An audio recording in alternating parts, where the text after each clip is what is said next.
Hello friends and welcome back for another episode of the Shrekthrough. We're here at the fire tower. As you can see, it is very much on fire. And we're going to be doing our best to make our way in that general vicinity direction. Basically just the bottom, to be perfectly honest. I don't think anything really happens up in the middle to top region, unfortunately. Despite the fact that I would really like it to.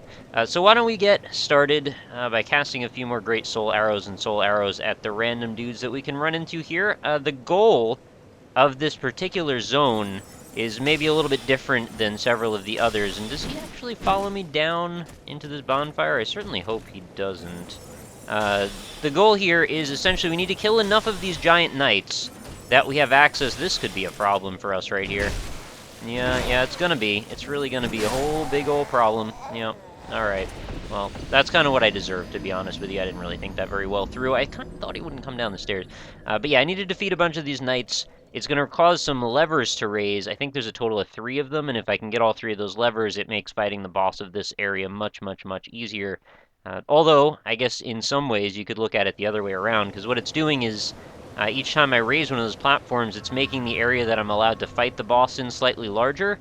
So if I choose not to make that area larger, what that means is essentially I'm making it so there's a chance for me to be able to not fall into water, but also, if you look at it the other way around, it's a chance that maybe I could make the boss fall into water. So maybe running past everything is the better strategy, because in the end, it's going to result in me having a greater chance to maybe have him miss me and then fall in. I don't know. I haven't been able to make that happen personally, but I think if you know how to do it, maybe that's a great strat. You maybe just not even have to really fight any of this stuff in this area, just run right through it. It's not a particularly long zone or anything, so there is that. But these guys can be individually rather vicious if you try to confront them toe-to-toe with a melee-style class, which is not obviously what I'm doing here. We are a Shrek class, as I'm sure you know by now. So before we get a little ogre-wrought with this fight, I think we're just going to clear this guy out, and then we're going to go grab that item, and I think we can get to the first lever right after that. Oh, Sublime Bone Dust. Seriously? That just drops off of that guy. That must just happen the first time you kill him, and then never again, right? Because that's like a really important item. That allows me to get a charge on my +1, basically, to my Estus Flask. It's like reinforcing it. So that's kind of like one of the most important things you could ever get. Alright, that didn't work at all. You're not going to want to block, man. This is going to make things much more annoying for me. And I know that you're probably considering my needs and wants more than your own at this point, right? Because you're a selfless being. That's going to kill me. Yep, let's just roll right through there. And he's going to follow me on down. Let's keep going in this direction. They will follow you all the way back to the beginning. Not that that's a particularly long way to go, but they don't care about, like, zone boundaries that much, I've noticed. But this guy apparently decided he doesn't, actually. No, he does. Their AI is a little weird sometimes. They make up their mind when they want, which direction they want to go in. There is a way you can trick these guys into basically just offing themselves. And that way is basically to have them walk down a big old straightaway and then just run right by them. And if you're right next to them, essentially, they'll just turn to swipe at you and just basically just plunge into the ocean below, which is great. I would love when they do that. It saves me a bunch of time. One more shot on this guy, and we should be good to go. And then you'll see the lever over there is going to raise up. Oh, stay that way. Yeah, perfect. Now, I was also told by you guys that I definitely need to go investigate, and here comes the lever, the binoculars, as well as that there might be a secret over in the Majula area, so I'm going to maybe go investigate that in just a moment here. I just wanted to get to the point where I could maybe get a couple of levels when I go back. See, look at that. Now there's a whole nother spot to fight the boss in. It's a much larger region now. Can you actually see the boss from here? I thought maybe we could. See if we can get in a better spot, and then I might even be able to shoot the dude from this position. Oh yeah, he's totally standing right there. Yeah, if I could work out shooting him from this range, that would be fantastic. It would really save me a bunch of trouble. I imagine he probably just shields then, or maybe some horrible thing comes and kills me in one swipe. I don't know. But that seems like kind of an easy thing to take advantage of. So you just killed those dudes. You think everything's going great. You're ready for a good time, and you're going to go, you know, wherever you're supposed to go to the boss, I guess. And then you find out, well, actually, the trouble has only just begun. Now, we've got these 3 characters here. The main one here being the swordsman, and then the 2 on the sides with the shields. Now this guy in the middle, he'll just aggro by himself. The other two guys will kind of back off a little bit. So if you don't want to engage them, they're not really going to bother you too much. And you can actually run by all three of them just fine. But this guy in particular, though, he will chase you around a little bit, and the other guys will get very upset when he's dead. So you got to keep that in mind. Wherever you end up, when this guy goes down, you want to be ready to get into a fight right after. That is the worst possible way that could have gone. Yeah, well, actually, it's really not the worst possible way I could have gotten killed by them. But anyway, we got that to happen just fine. So I guess I could maybe leave this region now. I do want to make a quick jaunt, though. Yeah, I don't think I'm going to be able to kill them reasonably easily like this. They're going to shield through most of my attacks, I have a feeling. There's a thing that I want up over there, so I kind of want to make it up to that castle spire to see if I can maybe grab that item, because in the event that things go horribly wrong, and I like to plan for the eventuality that they likely will eventually, I want to make sure that I have some sort of backup plan, and that thing that's up in that corner of the world is my backup plan. So I'm going to try and make it up to there eventually. But let's go explore and see if we can find whatever it is that we were talking about earlier, whether that be a pile of souls or perhaps binoculars. So let's just run in this direction. I don't think there's much of anything that's going to kill me over here, so I'm not too worried about spending the 2,000 I have right now. We're going to go back up the path towards the tutorial area, and then I'll see if I can recreate the scenario that was described to me in the comments. Even though I do already kind of know the path through the game, there are still some moments where maybe I miss an item or two, and I'm sure there were plenty of secret walls, illusory walls, and things that I did not think to hit or open because of various factors. Oh, wait, I'm going the wrong way. This is absolutely not where I want to be. This is up to the next, well, later area that we're not ready for, and I couldn't go there anyway because I need a special item to be able to unlock that path. I wanted to go in this direction. I almost didn't realize that they were split. Going in the other direction, and you see this a bunch of times, and all of a sudden going backward seems confusing. Alright, so we're in the cave now that's coming out from the tutorial area. I was told that as we're heading towards Majula, I'm supposed to hit a wall until that wall breaks. This looks like a possible wall that might do something. It's kind of large and broad, and no, that's not it. We need a wall that looks like it's going to break away, that looks like it's got just the right amount of space for a door frame maybe to happen. This seems like it could be. No? You know, the funny thing is I'm noticing as I was hitting into that it seemed like my blade was not breaking or bouncing off of that. Wait a minute, could this be it? This totally looks like it. There's something behind there, isn't there? Look at the ground in the bottom corner there. Doesn't it look like... My UI is in the way. Maybe not. Okay, was it... I'm just gonna smack into everything. Was it the left or the right that they said? I actually don't remember. Just have to try all the walls, I guess. If something breaks open, it breaks open, and that's fantastic. All of these, honestly, look like they could be a place where a secret is held. Really? I hope I'm not getting trolled and taken on a wild goose chase. It's quite possible that that's exactly what happened. But did you notice when I was hitting this, it doesn't cause my weapon to ricochet off of it. Oh, it does over there. I wonder if that's because there's like an invisible wall in... Yeah, that's totally why. There's a huge invisible wall in front of me. What's up with this tree? This tree is strangely lit. Nope, nothing there.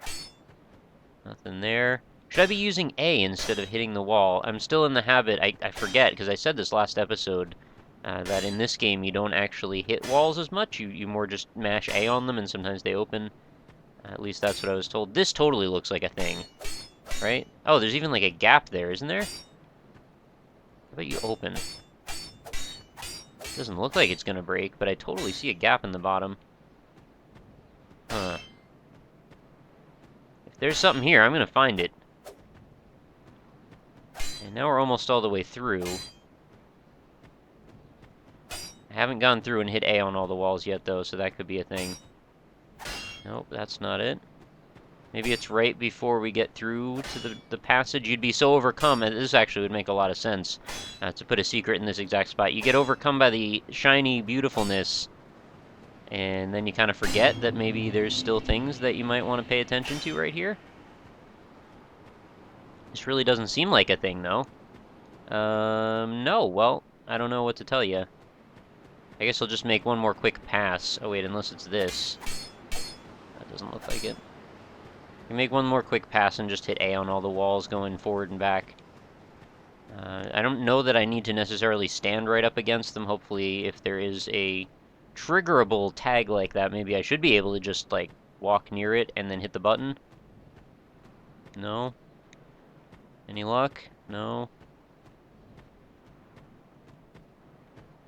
Well, if this doesn't yield anything, then I guess this is going to be the last time I take a suggestion from the comments without vetting it first. Wait a minute. Oh, I just really confused myself. I thought I just, like, stumbled into a new area somehow by walking along. That's one thing that I was a little sad about as I played a whole bunch of this game. It didn't seem like there were a whole ton of, like, totally secret, like, off-the-rails, crazy, weird areas that you might never discover, like the fact that, you know, in the other game, Ash Lake and the Hollow were a thing. It doesn't really feel like there's much of that going on, but if they don't have a bonfire, I guess that's fair. I don't know if this counts as, like, a spoiler, but there is a point in the game when eventually they just sort of show you all the places that you can go that you haven't found a bonfire for. It doesn't, like, let you go there yet, but it just says, like, that there's a box now for a place that you can't see, and it's all still kind of, like, grayed out, and you can't tell what it represents. Yep, alright, well, I guess this is going to be our episode for today. Walking into walls and having nothing happen. I've been mashing A the whole time, by the way, in case you're wondering.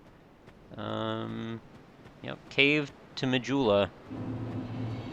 Well, maybe I misunderstood the instructions, or they weren't specific enough, but I did not see anything on that passageway. It seemed like a good place to put a secret, though. It's a thing that I probably wouldn't have thought about. This rock looks slightly conspicuous, but... nah. Alright, we're good. I'll have to go and look into things a little bit more on my own time, then, and we'll come back and visit if there's a thing worth mentioning. Like, you know, you would think something like this, too, like maybe that would be a door or something, but no, it's not. Just there to throw you off or to be decorative or something. So, let us level up a little bit. Like I said, I wanted to get up to the proper level to be able to wield that sword, so we needed 9 dex and 10 strength, so one more level will get us there. I need 500 more souls. I think I'll just pop a consumable item and get that to happen instead of teleport back to the fire tower, kill some more enemies, then come back, and then... oh, did I really... come on, no. Get out of that menu. What do I have for soul items? I have 3 of this one. Let's use this, see if it's a 500. I can never remember what the increments are. It's an 800. That's even better. It would be kind of nice if after you've popped one of that kind, it said somewhere... maybe it does actually say somewhere. I haven't actually tried hitting X on them to show properties about it, so maybe that's a thing I should try. So we want that. That's the end of that. Mission accomplished. Sword unlocked. We may now use Flame Sword. I do actually want to check this real quick, just in case I've been missing out. Used to acquire souls... no, it doesn't tell you. Alright, that's not very informative, actually. I was thinking maybe I didn't think it through, and maybe that's where they put that information. So now we're just going to pop the fire sword up on that. And look at that. Now we can hit stuff, maybe. Maybe just a little bit. Alright, so binos, souls... we're going to abandon that for now. We're not sure where those are. I'll come back, though. So back to the fire tower we go. We're going to make some progress. We're going to see if maybe we can get to that item that I mentioned that I'd like to go grab. Don't know if that's going to involve me running by things. I think maybe that would be a great idea, actually, considering I don't have a lot of health. And also, I'm not going to have a lot of health because I haven't used any of my, basically my humanity. Oh yeah, that dude totally stays dead. And I forgot to level up my Estus. Alright, well, that's dumb. I'll do that the next time I go back, I suppose. Not sure when that'll be, but I will eventually, so I'll try and remember. Yeah, I did get that, the dust you're supposed to burn it. Oh, you know what? I don't even have to go back. That dust you can burn in any bonfire. I don't need to talk to our Emerald Herald lady. As much as I'm sure she would enjoy repeating her same 4 lines of dialogue again. She can go Shrek herself for today. So let's go over here, and then we're going to have to probably fight this one guy, unless he's too... oh yeah, I totally have to fight that guy. And they're going to chase me up the stairs, aren't they? Alright, so how are we going to do this? This might require a little bit of careful planning. Hopefully my soul arrows do their work properly. Yeah, he's gonna take a swing. Oh god, they both found me. Run for your life, Shrek. You know what to do. Run for your life. Get across the bridge. Hope we can kill these dudes before they get to me. That's totally not gonna happen. There's 3 of them now. That's really cool. If I could just get the one dead, that's all I actually need, then the other ones will fall soon after, or actually it really doesn't matter if they fall or not, because I get the lever to show up. Once the lever is good to go, that's all we need to worry about, because then the drawbridge will come down from that. This is not one of the levers from the other scenario that we're talking about before. This is way too close. Oh, that still hit me, wow. I thought I was out of range. Alright, these guys are all going to trigger at the same time. We'll just kite them back and forth a few times. This is a totally different way to play the game. It really is. It's not all bad, you know, this is not terrible.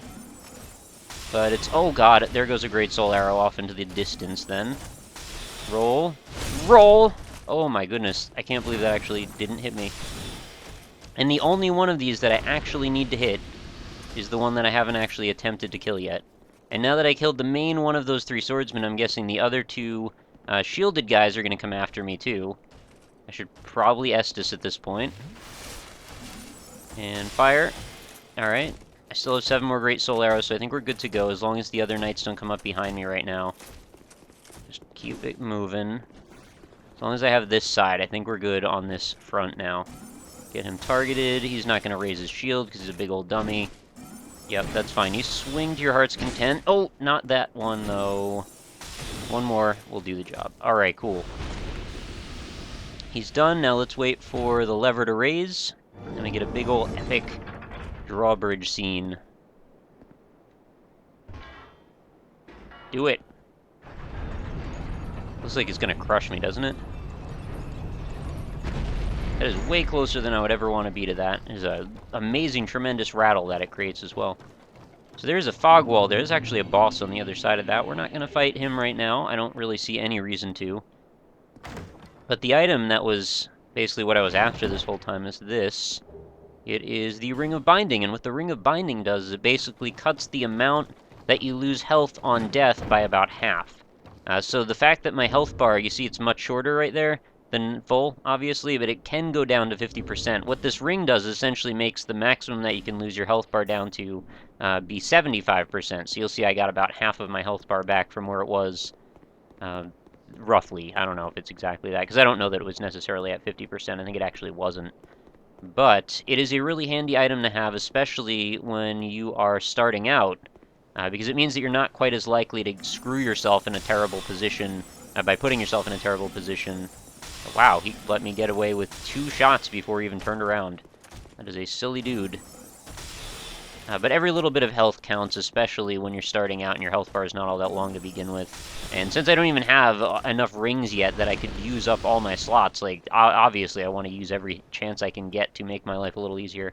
And now that all of them are dead, I can go down here and grab whatever this item is. That would be a Divine Blessing, so that's, I think it cures all status ailments and also refills your health to full. Consumable item, one that I hardly ever use. But nice to know that I have it, just in case I ever find myself in a position where that is applicable. This guy's gonna let me get away with 3, almost 4 shots before he turns around. That's alright. We might as well just finish him off, and then we'll go back and power up our Estus, and then we can probably just rush to the boss and see what our chances are of living through that encounter.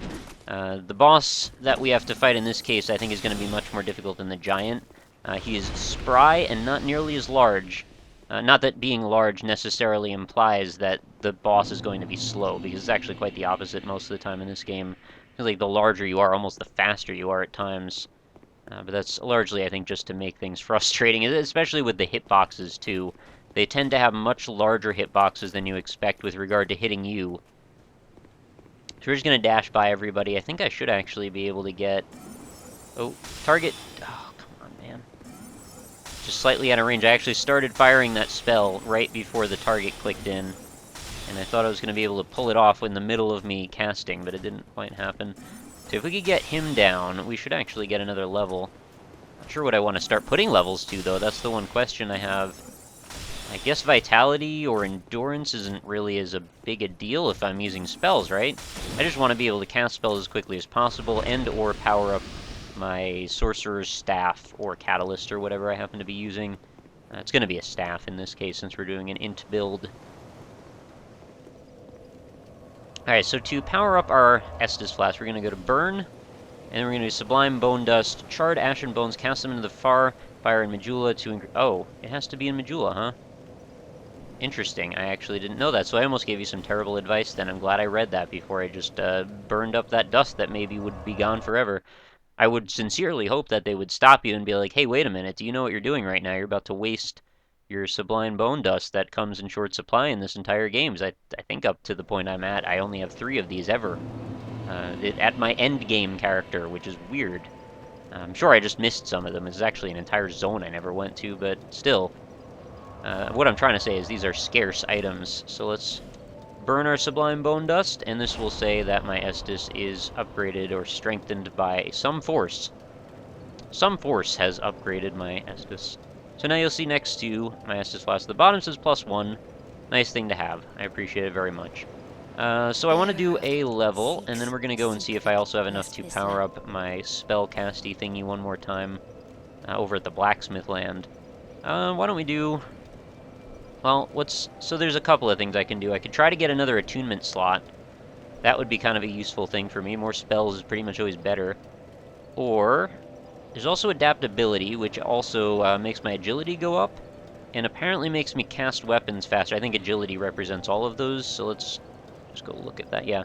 Boost ease of evasion and other actions. I guess other actions is where spellcasting might... Oh no, there's cast speed for that. Speed at which spells can be cast can be shortened by raising attunement. Alright, so there's actually that. So let's go for attunement then. Cast speed goes up. I don't get any extra damage out of that, but that's alright. If I ever get to another slot, then that will be fantastic anyway. I'll be able to have 60 soul arrows and then another 15 great soul arrows. So those two things together sound fantastic to me. Let's also talk to this guy here. What is reinforced going to cost this time? Oh, I don't have enough for it. It's 850, and I have 847.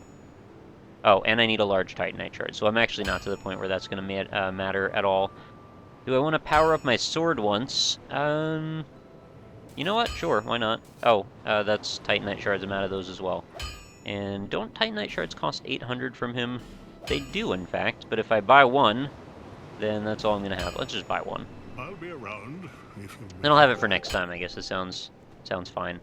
So why don't we run off back to where we just were. We'll go travel again. You'll see I have a nice, good amount of life, plenty of spells, and we'll just run by everything and see if we can maybe form some strats for the boss for spellcasting land.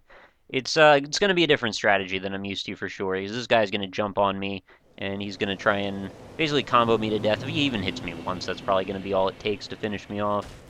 And I think when I had gotten to this point with my melee character, I had already started farming these guys to try and get extra endurance, or in essence, you know, attack stamina, the ability that lets me hit stuff and absorb more hits without breaking my guard. It's a very important skill to have when you have a shield. In this case, I'm missing like 90% of the things I'm used to having. So really all that skill is going to get me is the ability to dodge and roll. And also raising my agility is going to help me with invincibility frames around rolling, which is going to become an increasingly huge variable for me. I also really want to kill this guy because it's going to let me grab the last... Oh, he's not going to chase me? Oh, the other guy is. Okay, green blossoms for stamina. Yeah, it's going to get me the last switch that I need, which is going to open up... Oh, wait, the last one is not correct. There's still 2, isn't there? There's going to be a big old hole around the side of this arena. And I have no idea how I'm going to do this, but let's see. Let's see if I can... Oh, God. This is going to require some really perfected dodging, isn't it? So I'm going to have to know where the edge of the arena is, and maybe I could just get him to fall in. That would be really nice. Let's get great soul arrows going. Nope, that's my sword. Totally forgot about what side I was on with that. Yep, so this is the Dragon Rider. He's, oh god. Oh, right, he does a 2 or 3 swing on that moveset. He does a swing right, swing left, swing down, I think is how that combo goes. We're going to have to memorize some of these characters' moves and stuff before I think we're going to have a fair chance at taking them on. This could be a difficult spot for me to be in, because, you know, unless I can figure out a way to knock him into the water, I think I'm just going to have to be able to dodge every single thing he does. I'll do one more run back just to see if I have any other strats in mind. But I think I'm probably also going to want to clear out all the rest of the enemies and get those other switches. Or switch, I can't remember again which one I needed. It looked like there was just one ring missing, which I know is triggered by the dude in front of the fog wall. But wasn't there also one in here that I didn't get? Because I didn't kill all 3 of these guys, I don't think. Or if I did, the lever would probably be up already, right? I forgot where it appears. I'll have to just kill them all and just look for it. Alright, so down the stairs and through the fog wall to Dragon Rider's house we go. I'm gonna juke this guy, fake him out. He's gonna attack in the wrong direction. All good. And let's see if I can just get a soul arrow in on this guy right away before he even comes at me. Yeah, I mean, that does a bunch of damage. Oh, geez. Alright, well. Get Shreked, punk. That's gonna be tough. I'm gonna have to dodge that, obviously. Dodging, maybe getting that ring up, and then just hoping for the best are going to be my strategy. Certainly going to be a lot harder than the boss that we fought in the prior episode. So, I think that's going to be it for today. I know maybe a little bit shorter than the other day's one, but I think we need to regroup. So I'm also going to go and look for any strats about where that set of binoculars was at, because I think if I wanted to be bold, I'm pretty sure I could probably just kill the boss from this spot if I have a long distance shot, because as you can see, like, you can see the boss standing in his Coliseum area from over here, so all I would have to do is eliminate this guy and not have the other guy chase me, and I think we should be good to go then. And just try and target him through the window. It seems like a scummy thing to do, but, you know, I'll take whatever options I can get. Since I'm a naked Shrek, basically, that's all I've got. Just, you know, my ogre skills, and the hope that one day me and Fiona and Donkey can all be together again in the land down under, the land of thunder. That's not where we are at all, actually. This isn't even Lordran. This is Drake something. Drakistry. I don't remember what the name of this place is called. I think that's becoming more and more apparent. What did I get? Cracked Blue Eye Orb. That's for PvP stuff, I think. Something to do with a covenant, perhaps. Anyway, I'm going to go. So thank you again for your continued support, for watching the series, for being here for the Shrekthrough. Oh, this is a perfect spot to snipe him right here. So I'll have to set that up for next time. So I will catch you next time. Thank you so much again, and I hope you have a lovely night. Talk to you later. Donkey!